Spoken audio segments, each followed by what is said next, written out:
ಅದಕ್ಕೆ ಬಸವಣ್ಣವರು ಮಡಿವಾಳ ಮಾಚಿದೇವರ ಬಗ್ಗೆ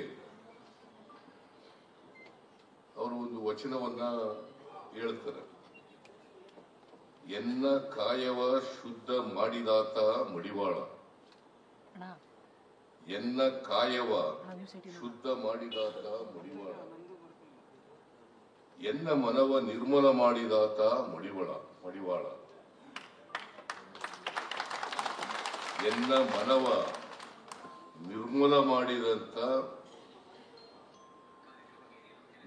ಮಾಡಿದಾತ ಮಡಿವಾಳ, ಎನ್ನ ಅಂತರಂಗವ ಬೆಳಗಿದಾತ ಮಡಿವಾಳ,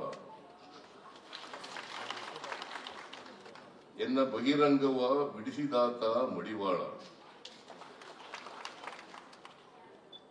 ಕೂಡಲ ಸಂಗಮ ದೇವ ಎನ್ನ ನಿನಗೆ ಯೋಗ್ಯನ ಮಾಡಿದಾತ ಮಡಿವಾಳ. ಬಸವಣ್ಣವರು ಮಡಿವಾಳ ಮಾಚಿದೇವರ ಬಗ್ಗೆ ಹೇಳದಂತ ವಚನ ಇದೆ. ಇದನ್ನ ನಾವು ನೋಡಿದಾಗ ಬಸವಣ್ಣವರಿಗೆ ಮಡಿವಾಳ ಮಾಚಿದೇವರ ಬಗ್ಗೆ ಎಂತಹ ಅಭಿಮಾನ ಇತ್ತು, ಎಂತಹ ಅಭಿಪ್ರಾಯ ಇತ್ತು ಅಂತಕ್ಕಂಥದನ್ನ ತಿಳ್ಕೊಳ್ಳಿಕ್ಕೆ ಸಾಧ್ಯ. ಸೊ ಅಷ್ಟರ ಮಟ್ಟಿಗೆ ಮಡಿವಾಳ ಮಾಚಿದೇವರು ಸುಮಾರು 354 ವಚನಗಳನ್ನು ರಚನೆ ಮಾಡಿದ್ದಾರೆ.